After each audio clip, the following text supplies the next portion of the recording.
여러분, 암보다 더 무서운 게 뭔지 아시나요? 바로 두 번째, 암, 바로 재발입니다. 치료를 마치고 병원에서 퇴원한 뒤, 이제 다 나았다고 안심하던 분들이 1년, 2년 만에 다시 병원 문을 두드리는 경우가 있습니다. 검사 결과를 보면 암이 다시 자라거나 다른 장기로 옮겨간 상태죠. 그때 환자분들이 하시는 말씀이 꼭 같습니다. 선생님, 저는 정말 건강하게 먹고 살았는데요. 그 말이 저에겐 가장 안타깝습니다. 왜냐하면 그 건강식이라는 게 오히려 암세포를 키우는 음식이었기 때문이에요. 안녕하세요. 저는 종양내과 전문의 정세훈입니다. 같은 치료를 받아도 누군가는 2년 만에 재발하고 누군가는 10년 넘게 건강하게 지내요. 그 차이는 매일 먹는 음식이었습니다. 놀라운 건 일본의 암 전문 병원에서도 정확히 같은 결과가 나왔다는 겁니다. 일본의 국립암연구센터와 오사카대, 규슈대 연구진이 수천 명의 환자를 10년 넘게 추적한 결과 식단 하나가 생존율을 3배나 바꿨습니다. 그 중에서도 일본의 암 환자 회복 협회인 이즈모 자조 모임은 세계적으로 주목받고 있는데요. 그들은 치료보다 먼저 특정 음식 5가지를 완전히 끊었습니다. 그리고 그 단순한 변화 하나로 10년 생존율이 95%까지 올랐습니다. 여러분, 그 5가지 음식이 뭘까요?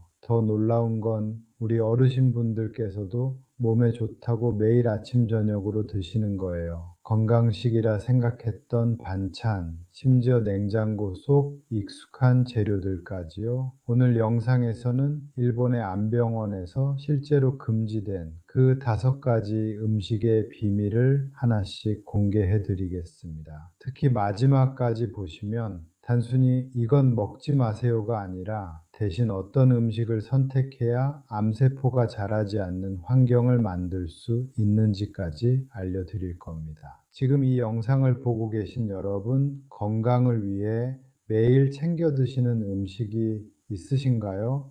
어떤 걸 챙겨 드시는지 댓글로 남겨주세요. 그리고 이 영상이 도움이 되셨다면 좋아요 한번, 구독 한번이 저희에게 큰 힘이 됩니다. 그럼 지금부터 일본 암 환자들이 가장 먼저 끄는 음식부터 시작해 보겠습니다. 이제 말씀드릴 5번째 음식, 바로 가공육류입니다. 햄, 소시지, 베이컨, 어묵, 맛살. 냉장고에 하나쯤은 다 있죠. 아침에 간단히 데워 먹기 좋고 아이들 반찬이나 도시락에도 자주 올라옵니다. 그런데 말이죠. 이 음식이 암병원에서는 완전 금지예요. 왜일까요? 가공육은 고기를 오래 보관하려고 색을 예쁘게 만들고 맛을 진하게 하려고 특수한 첨가물을 넣습니다. 그 첨가물이 몸속에 들어가면 독성 물질로 바뀌어요. 이게 위랑간, 대장 점막을 자극해서 암세포가 자라기 좋은 환경을 만듭니다. 일본에서는 이 사실이 너무 충격적이어서 몇 년 전부터 암 환자 식단에서 완전 제외됐어요. 특히 소시지, 햄, 베이컨은 담배만큼 위험하다고 분류됐죠.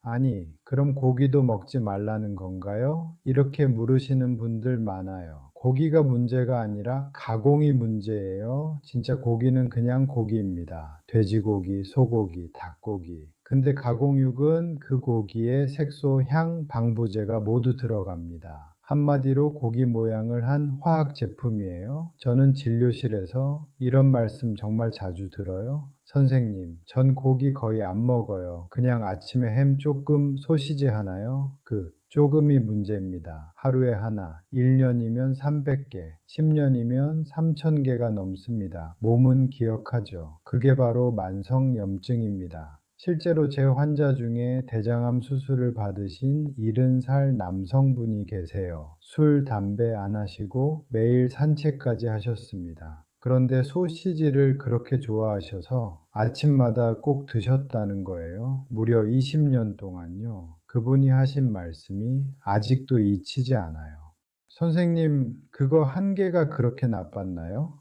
제가 말씀드렸습니다. 한 개면 괜찮죠. 근데 20년 동안이면 너무 많죠. 여러분, 이게 바로 가공육의 무서움이에요. 하루 한 입은 별거 아닌데 그게 수천 번 쌓이면 몸이 천천히 바뀝니다. 그리고 언젠가 검진표에 이상 소견이 찍히죠. 그럼 이제 이걸 어떻게 바꿔야 할까요? 첫 번째 방법은 햄은 고기가 아니다를 기억하세요. 진짜 고기를 드세요. 정육점에서 산 생고기를 집에서 삶거나 구워 드세요. 두 번째는 조리 방법이에요. 가공육을 전자레인지에 돌리면 첨가물과 플라스틱이 섞여서 독성 물질이 생깁니다. 꼭 그릇에 옮겨 담으세요. 세라믹이나 유리면 충분합니다. 세 번째는 대체 식단을 만들어 두는 겁니다. 간편하게 먹으려면 두부나 콩단백도 좋아요. 단백질도 충분하고 염증을 줄이는 효과도 있죠. 또는 달걀이나 등푸른 생선으로 바꿔보세요. 등푸른 생선은 오메가 지방산이 풍부해서 몸속 염증을 잠재워줍니다. 마지막으로 마트에서 라벨을 꼭 읽는 습관을 가지세요. 아질산, 질산, 인산, 카라기난, 보존료 이런 단어가 보이면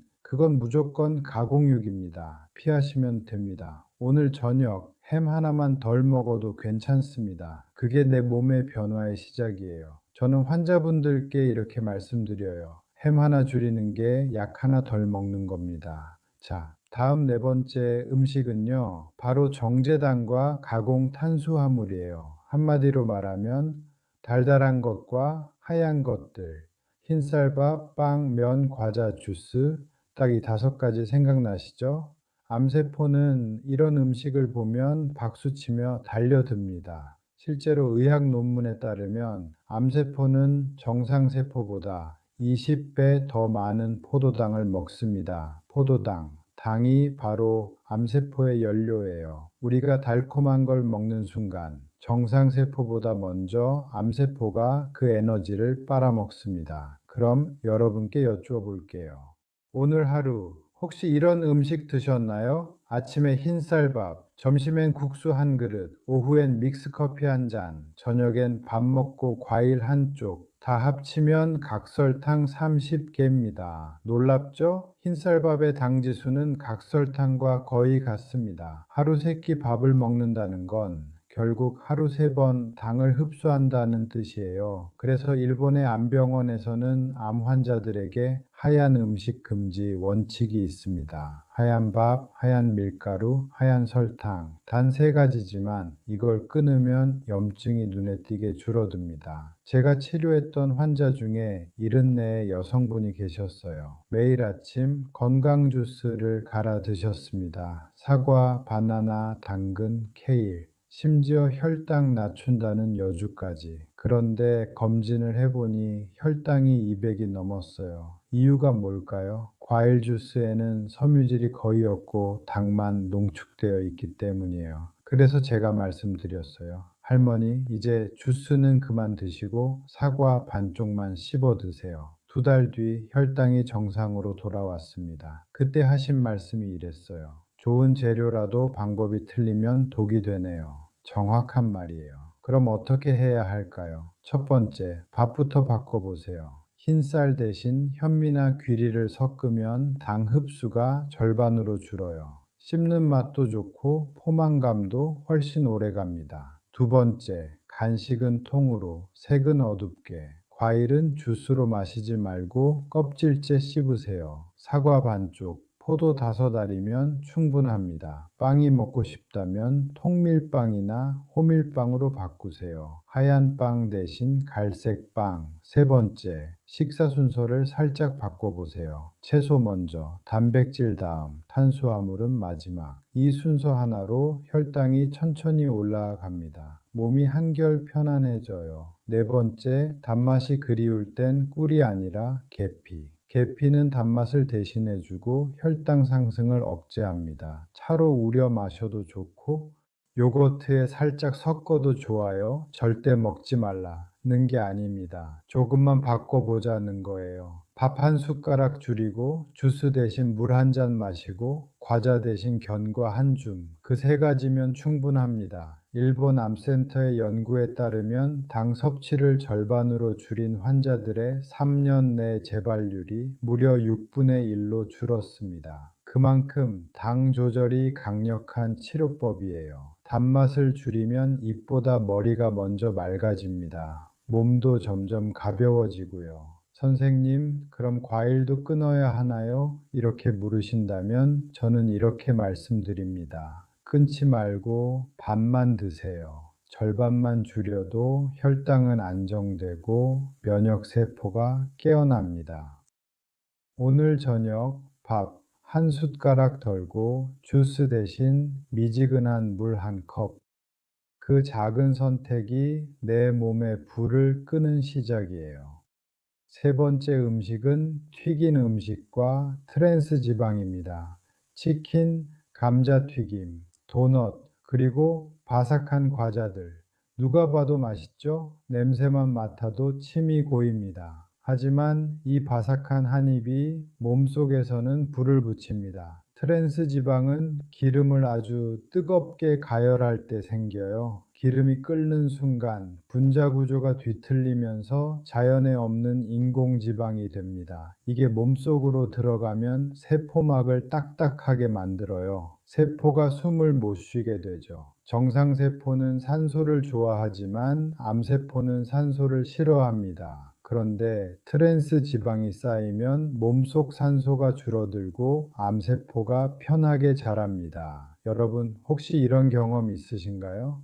튀긴 음식 먹고 나면 속이 더부룩하고 얼굴이 붓고 다음날 피부가 칙칙해지는 느낌. 그게 바로 염증 반응이에요. 몸이 이건 낯선 물질이야 하고 싸우고 있는 거예요. 일본 암병원에서도 이 트랜스 지방을 가장 먼저 제한합니다. 특히 기름을 여러 번 쓰는 행위, 치킨집, 분식집, 패스트푸드점, 하루에도 수십 번 같은 기름을 다시 끓이죠. 그때 나오는 물질이 벤조피렌이라는 독성 물질이에요. 이건 담배 연기에서도 나옵니다. 하지만 우리는 집에서도 한번 튀긴 기름 아깝다고 또 쓰죠. 그 한 번이 우리 몸의 염증을 몇 배로 키웁니다. 제가 치료했던 환자 중에 치킨집을 하시던 분이 있었어요. 하루 종일 튀김기 옆에서 일하셨죠. 담배는 피우지 않았는데 폐암이 생겼습니다. 검사해보니 원인은 튀김 연기였어요. 기름이 타면서 나온 가스와 트랜스 지방 입자를 매일같이 들이마신 거죠. 그럼 이제 기름을 바꾸는 세 가지 방법 알려드릴게요. 첫 번째, 식용유 대신 올리브유나 아보카도유. 올리브유는 열에 약하다고들 하지만 사실 가정용 요리엔 충분합니다. 살짝 볶거나 구울 때는 아보카도유도 좋아요. 트랜스 지방이 생기지 않습니다. 두 번째, 기름이 연기를 내면 이미 늦었습니다. 연기가 난다는 건 기름이 타고 있다는 뜻이에요. 그 순간부터는 트랜스 지방이 폭발적으로 생깁니다. 그러니까 연기 나기 전에 멈추기. 이게 황금 룰입니다. 세 번째, 튀김 대신 구이나 에어프라이어. 에어프라이어는 기름 없이도 충분히 바삭하게 만들어줍니다. 고등어나 닭다리도 그냥 살짝 구워도 충분히 맛있어요. 그리고 감자튀김 대신 감자를 찌거나 오븐에 굽기. 이 한 끼 차이로 몸속 염증이 달라집니다. 기름도 결국 음식이에요. 몸이 만드는 재료이자 세포의 재료입니다. 그러니 기름을 바꾸면 몸이 바뀝니다. 혹시 지금 냉장고에 식용유, 튀김유, 마가린이 있다면 오늘 버리세요. 그건 음식이 아니라 세포를 망가뜨리는 재료입니다. 일본에서는 기름을 아예 약처럼 관리합니다. 하루 한 스푼의 올리브유, 일주일에 2번의 등푸른 생선. 그게 암 환자 식단의 기본이에요. 여러분, 몸속의 기름이 바뀌면 생각보다 빨리 달라집니다. 피부가 맑아지고 피로가 줄고 잠이 깊어집니다. 딱 일주일만 해보면 몸이 먼저 반응할 거예요. 다음은요, 바로 과도한 붉은 고기. 특히 소고기와 돼지고기입니다. 고기 좋아하시는 분들 많죠? 삼겹살에 소주 한 잔, 불고기, 스테이크, 갈비탕. 냄새만 맡아도 힘이 나는 느낌이죠. 그런데 말입니다. 이 고기가 우리를 살리는 단백질이면서 동시에 암세포를 키우는 연료가 되기도 합니다. 선생님, 저는 고기 없이 못 살아서요. 진료실에서 정말 자주 듣는 말이에요. 이해합니다. 저도 고기 정말 좋아하거든요. 하지만 양과 종류, 이 두 가지만 바꾸면 됩니다. 문제는 과도한 붉은 고기예요. 붉은 고기엔 철분이 많죠. 그런데 이 철분이 몸속에서 활성산소로 바뀌면 세포를 산화시키고 염증을 일으킵니다. 이유는 단순해요. 고기가 장을 오래 통과하면서 독소가 생기기 때문이에요. 장 속에서 고기 단백질이 분해될 때 암모니아와 황화수소 같은 독성 가스가 나옵니다. 이게 장 점막을 자극하면서 발암물질이 만들어져요. 고기를 많이 먹을수록 우리 장은 독소 공장이 되는 겁니다. 여기에 포화지방까지 더해지면 어떻게 될까요? 몸의 염증은 폭발적으로 올라가겠죠. 포화지방은 혈관을 막고 세포의 문을 닫게 만들어서 산소가 부족한 환경을 만들어요. 그건 암세포에게 천국이에요. 아까 제가 암세포가 좋아하는 환경이 산소가 부족한 환경이라고 말씀드렸잖아요. 그럼 고기는 다 나쁜 건가요? 아닙니다. 어떤 고기냐가 다릅니다. 일본과 미국 암협회는 목초를 먹인 소고기만 예외로 둡니다. 이 고기는 오메가3가 풍부하고 염증을 줄이는 성분이 들어있어요. 반대로 우리가 흔히 먹는 마블링 많은 고기는 옥수수와 사료로 키운 사육고기예요. 지방이 많고 염증을 일으키는 오메가6 비율이 높습니다. 그래서 일본의 암 환자 식단에는 소고기는 한 달에 2번, 돼지고기는 한 달에 1번 원칙이 있습니다. 먹지 말라는 게 아니라 줄이는 법을 알려주는 거죠. 그럼 고기를 줄였을 때 단백질은 어떻게 채울까요? 첫 번째, 생선 단백질이에요. 특히 고등어, 꽁치, 연어 같은 등푸른 생선. 이건 오히려 암세포를 막아줍니다. 오메가3가 염증을 가라앉히고 세포막을 부드럽게 만들어줘요. 일본 사람들이 붉은 고기 대신 생선을 먹는 이유가 바로 이겁니다. 두 번째, 식물성 단백질입니다. 두부, 콩, 렌틸콩, 병가리콩. 이 음식들은 고기보다 소화가 빠르고 장 속 유익균을 늘려줍니다. 고기를 줄이면 장이 쉬어요. 그때 면역이 회복됩니다. 세 번째, 버섯 단백질, 표고, 느타리, 새송이, 팽이. 하루 한 줌만 드셔도 면역세포를 깨워줍니다. 식감도 고기처럼 쫄깃해서 대체식으로 정말 좋아요. 이렇게 바꿔보세요. 불고기 대신 버섯덮밥, 삼겹살 대신 고등어구이, 햄 대신 두부조림. 이 세 가지만 바꿔도 몸의 염증 수치가 눈에 띄게 달라집니다. 심지어 피부톤까지 밝아질 거예요. 고기를 드시고 싶다면 비싸더라도 목초 소고기 기름기 적은 안심 부위로 드세요. 한 번에 많이 먹지 말고 손바닥 크기만큼 일주일에 2번이면 충분합니다. 고기를 아예 끊으라는 건 아닙니다. 고기를 휴식시켜주는 날을 만들라는 거예요. 일본 이즈모암 환자 모임에서도 이 원칙 하나로 10년 생존율이 95%에 달했습니다. 여러분, 오늘 저녁만이라도 고기 대신 생선을 구워보세요. 고소한 냄새는 그대로지만 내일 아침 몸은 훨씬 가벼워질 겁니다. 마지막으로 말씀드릴 음식은 유제품, 즉 우유, 치즈,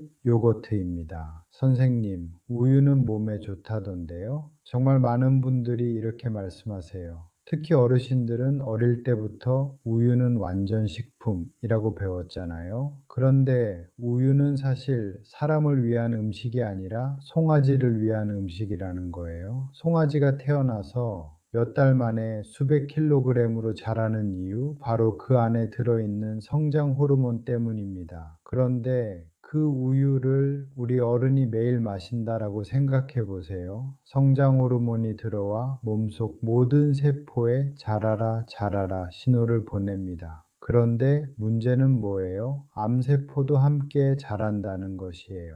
일본 국립암센터 연구에 따르면 유제품을 하루 한 잔 이상 마신 사람은 유방암 발병률이 그렇지 않은 사람보다 훨씬 높았습니다. 특히 남성의 전립선암, 여성의 유방암과 난소암에서 유제품과의 연관성이 가장 강했습니다. 우유 속에는 IGF 성장 인자라는 물질이 들어있어요. 이게 세포를 계속 분열시키고 암세포의 생존 신호를 켜버립니다. 게다가 현대의 젖소는 거의 대부분 임신 중에 착유를 합니다. 그래서 우유 안에는 예전보다 훨씬 높은 에스트로겐, 즉 여성 호르몬이 들어있어요. 이게 몸속 호르몬 균형을 흔들고 유방암과 난소암의 위험을 높입니다. 그럼 요거트는 괜찮을까요? 많은 분들이 이렇게 물어보시죠. 요거트는 유산균이 있어서 괜찮지 않나요? 부분적으로 맞습니다. 하지만 시중 요거트 대부분엔 당분과 인공향료, 안정제가 들어가요. 유산균보다 당분이 더 많을 때도 많습니다. 그걸 매일 마시면 좋은 세균보다 당을 좋아하는 나쁜 세균이 늘어나죠. 그럼 치즈는요? 치즈는 지방이 많습니다. 특히 포화지방. 이게 혈관을 막고 염증을 키워요. 이쯤 되면 이런 생각이 드실 거예요. 그럼 이제 우유도 못 마시나요? 그렇지 않습니다. 대체할 방법은 많아요. 첫 번째, 두유입니다. 콩 속에 들어있는 이소플라본은 호르몬 균형을 잡아주고 유방암을 예방하는 데 도움이 돼요. 당이 들어있지 않은 무가당 두유로 고르세요. 두 번째, 콩 요거트입니다. 우유만 요거트가 있는 게 아니고 콩으로 만든 두유 요거트라는 것도 있어요. 콩을 발효시켜 만든 식물성 요거트인데 유산균이 풍부하고 IGFG 성장인자가 없습니다. 집에서도 간단히 만들 수 있어요. 무가당 두유에 요거트 종균만 넣고 하루면 완성입니다. 세 번째, 견과 우유인데요. 아몬드, 캐슈넛, 호두를 갈아서 만든 우유는 지방이 부드럽고 염증을 일으키지 않습니다. 특히 아몬드 우유는 칼슘과 비타민이 풍부해요. 이 세 가지만 바꿔도 몸이 금세 반응합니다. 속이 덜 더부룩하고 피부 트러블이 줄고 아침에 일어날 때 머리가 맑아요. 일본 암병원에서는 유제품을 완전히 끊고 두유와 생선 위주의 식단으로 바꾼 환자들의 재발률이 절반 이하로 떨어졌습니다. 그만큼 유제품 제한이 치료의 핵심으로 여겨집니다. 물론 처음부터 완벽히 끊기는 어렵죠. 첫째 주엔 우유 대신 두유 한 잔, 둘째 주엔 치즈를 절반으로 줄이고 대신 두부 반모, 셋째 주엔 요거트를 콩 요거트로 교체. 이렇게만 해도 몸속 변화가 확실히 다릅니다. 중요한 건 스트레스 받지 않는 거예요. 조금씩 줄이기. 그게 진짜 실천입니다. 몸은 금세 알아차립니다. 오늘 저녁 우유 대신 따뜻한 보리차 한 잔, 치즈 대신 구운 두부 한 조각. 그게 작은 변화의 시작입니다. 기억하세요. 암은 무엇을 먹느냐보다 무엇을 끊느냐에서 시작됩니다. 오늘부터 여러분의 식탁을 조금만 가볍게 만들어 보세요. 그게 바로 몸이 스스로 회복하는 첫걸음입니다. 오늘 말씀드린 5가지 음식, 하나같이 우리 식탁에 익숙한 것들이죠. 햄, 튀김, 단 음식, 고기, 우유, 이걸 전부 끊으라는 게 아닙니다. 조금만 바꿔보자는 거예요. 플라스틱 용기 대신 유리그릇, 튀김 대신 구이, 단 음식 대신 과일 한 조각, 고기 대신 생선, 우유 대신 두유. 몸은 거짓말을 하지 않아요. 일본의 암 환자 자조 모임, 이즈모 그룹이 10년 생존율 95%를 달성한 이유도 결국 음식의 전환이었습니다. 그들은 병을 고친 게 아니라 몸의 환경을 바꾼 것이었어요. 저는 진료실에서 수없이 많은 분들을 봤습니다. 치료는 같았지만 결과는 완전히 달랐어요. 매일 먹는 음식 하나, 그게 결정적인 차이를 만들었습니다. 여러분, 몸은 스스로 회복할 줄 압니다. 하지만 회복할 시간을 주지 않으면 그 힘을 꺼낼 수가 없습니다. 그 시간을 주는 방법, 그게 바로 먹지 않는 것이에요. 끊는 순간 몸은 청소를 시작합니다. 혹시 지금 이 영상을 보고 계신 분 중에 나도 이미 늦은 게 아닐까? 그렇게 생각하시는 분이 있다면 절대 그렇지 않습니다. 몸은 언제든 바뀔 수 있습니다. 오늘부터. 대얼 먹고 천천히 가볍게 그 세 마디면 충분합니다. 오늘 영상이 여러분의 식탁 위에 작은 변화 하나를 만들길 바랍니다. 혹시 주변에 암으로 고생하셨던 분 혹은 가족 중에 걱정되는 분이 계시다면 이 영상을 함께 나눠주세요. 그 한 번의 공유가 누군가의 인생을 바꿀 수도 있습니다. 오늘 영상이 도움이 되셨다면 좋아요 한번 눌러주시고 댓글에 이렇게 남겨주세요. 오늘부터 하나씩 바꿔보겠습니다. 그리고 아직 구독하지 않으셨다면 지금 눌러주세요. 여러분, 몸은 현명합니다. 조금만 도와주면 스스로 회복합니다. 지금까지 종양내과 전문의 정세훈이었습니다. 감사합니다.